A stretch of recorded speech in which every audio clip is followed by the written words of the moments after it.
गुरुर्ब्रह्मा गुरुर्विष्णु गुरुदेवो महेश्वर गुरु साक्षात् परब्रह्म तस्मै श्री गुरवे नमः। तस्मै श्री गुरवे नमः। तस्मै श्री गुरवे नमः।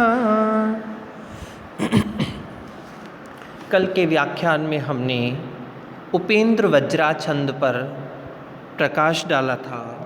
आज हम उपजाति छंद के विषय में अध्ययन करेंगे। उपजाति छंद का लक्षण बहुत सरल लक्षण है, ध्यान दीजिएगा इसको।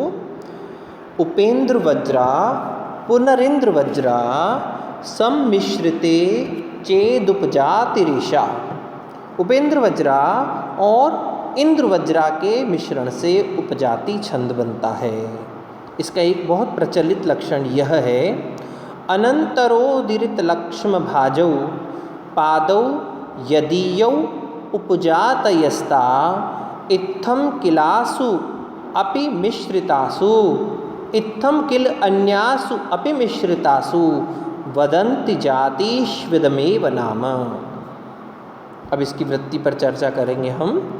यह एक वार्णिक छंद है। इसमें 4 चरण होते हैं। प्रत्येक चरण में 11 वर्ण होते हैं। इंद्र वज्रा में भी 11 हैं, उपेंद्र वज्रा में भी 11 हैं। तो क्योंकि दोनों के मिश्रण से यह उपजाति छंद बन रहा है, इसीलिए इसमें भी 11 वर्ण हैं।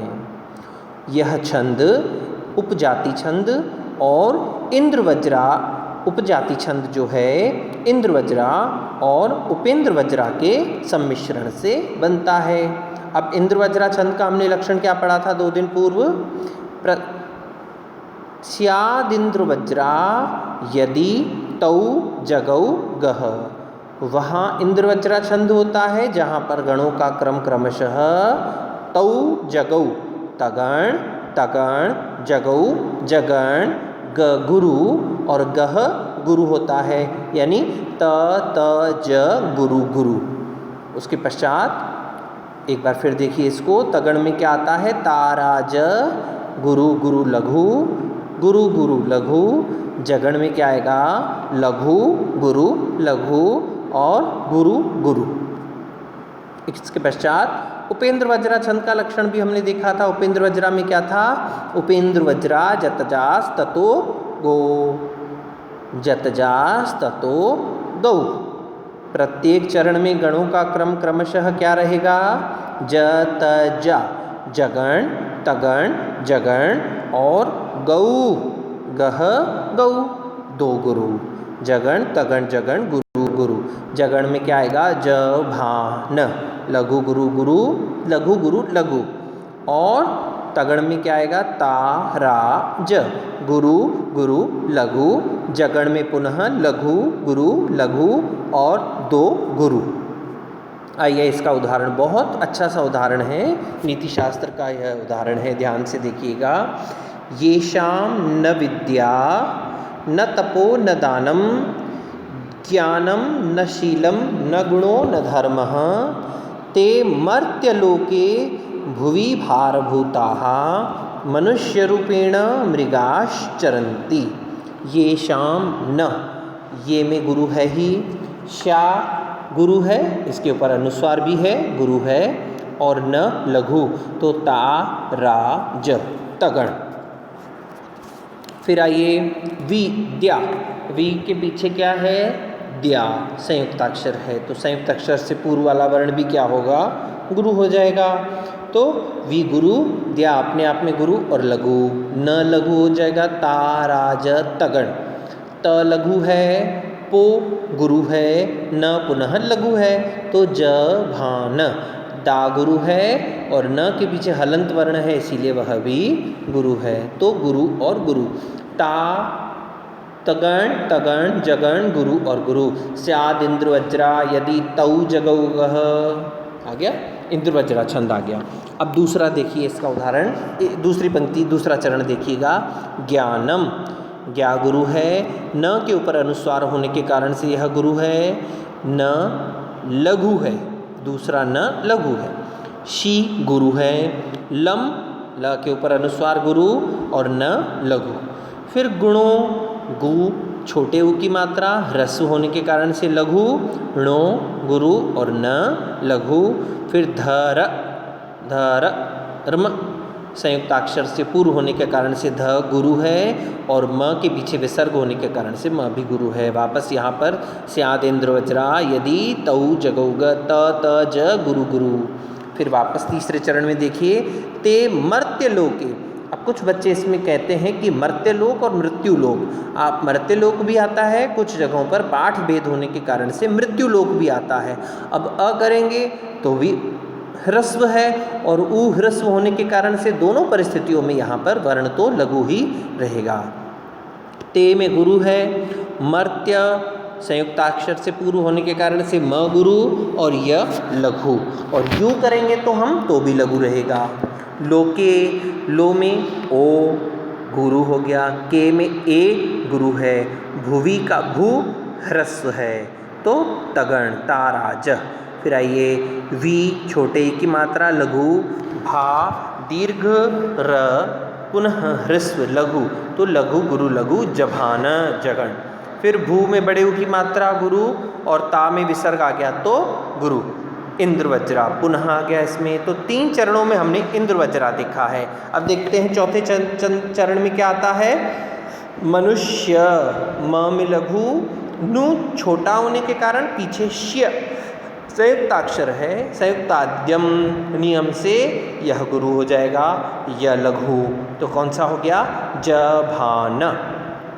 र में ऊ बड़ा है गुरु, प में ए गुरु, ण ह्रस्व गुरु गुरु लघु। मृ म री मैंने पहले भी बताया था, अ ई उ रील री ये पांचों ह्रस्व वर्ण है तो म में री होने के कारण से ह्रस्व है यानी लघु है। मृगाश गुरु, च लघु। र के पीछे संयुक्ताक्षर होने के कारण से र गुरु हो गया। त में छोटे ई की मात्रा है, लघु होना चाहिए, लेकिन हमने एक नियम और देखा था, किसी भी चरण का अंतिम वर्ण अगर लघु है और उस छंद में हमें गुरु की आवश्यकता है तो हम उसे विकल्प से गुरु कर देंगे, तो ये भी हमने गुरु कर दिया है। अब एक बार इसका सस्वर उच्चारण करके हम देखते हैं। येषां न विद्या न तपो न दानं ज्ञानं न शीलं न गुणो न धर्म ते मर्त्यलोके भुवि भारभूता मनुष्यरूपेण मृगाश्चरन्ति। एक बार पुनः करते हैं।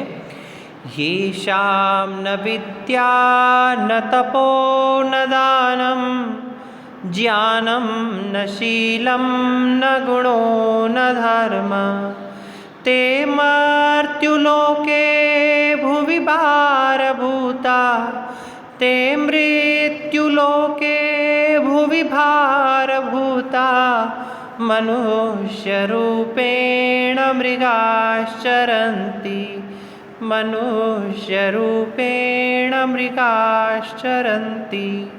अब देखिए, म में अगर री की मात्रा आकर के मृत्युलोक बन जाए तो भी ह्रस्व है, ऊ की मात्रा आके य तो भी ह्रस्व है।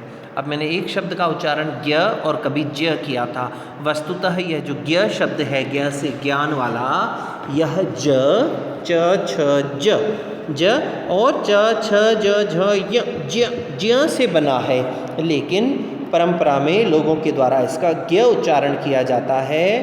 तो ज्ञ और ज्य दोनों ही उच्चारण अपने आप में पूर्णतः शुद्ध है। यद्यपि व्याकरण के नियमानुसार तो यह ज्य होना चाहिए, लेकिन एक बात प्रचलित भी है, कहा गया है यद्यपि अशुद्धम लोक विरुद्धम न आचरणीयम। शुद्ध होने पर भी लोक के विरुद्ध नहीं आचरण करना चाहिए, लेकिन अगर लोक में इसका प्रचलन यही चल रहा है तो हमें इसका उच्चारण ज्य या ज्ञ दोनों किया जा सकता है। अब एक और उदाहरण है रघुवंश का। अथ प्रजानाम अधिपः प्रभाते जाया प्रतिग्राहित गंधमाल्याम वनाय पीत प्रतिबद्ध वत्साम यशो धनो धेनु मृषे मुमोच। पहला पहला इनका गण देखते हम, देखिए अथ प्र, लघु लघु, लघु है कि गुरु है, पीछे प्र आ गया तो गुरु हो गया, तो लघु गुरु लघु। जभान, यानी ये कौन सा छंद हो गया, जतजास। अगर जगण पहले आ जाए तो उपेंद्र वज्रा, और अगर तगण पहले आ जाए तो इंद्र वज्रा। आगे देखिए जाया, जा में क्या है, गुरु, फिर या में गुरु और प्र लघु, तो ता रा ज, तौ जगौ गह, यानी इंद्र वज्रा। पहले में उपेंद्र वज्रा, दूसरे में इंद्र वज्रा।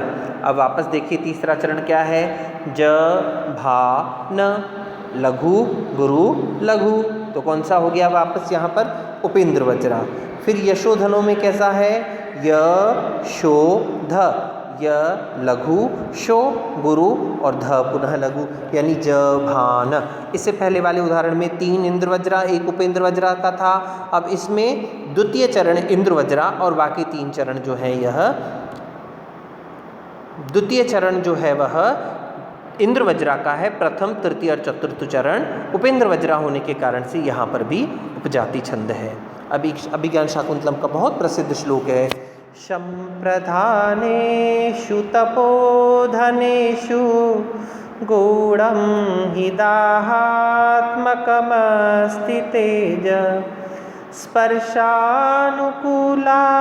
इव सूर्यकान्ता, तदन्यतेजोभिभवात्ममन्ति। एक बार पुनः, संप्रधानेषु तपोधनेषु गूढ़ं हि दाहात्मकमस्ति तेज, स्पर्शानुकूला इव सूर्यकान्ता, तदन्यतेजोभिभवात्ममन्ति, तदन्यतेजोभिभवात्ममन्ति। अब आपको बड़ा आश्चर्य हो रहा होगा कि हम वापस लक्षण की तरफ क्यों आ गए हैं, लेकिन एक बात और बता दूं, जितने भी छंद के लक्षण हैं वे छंद के उदाहरण माने गए हैं।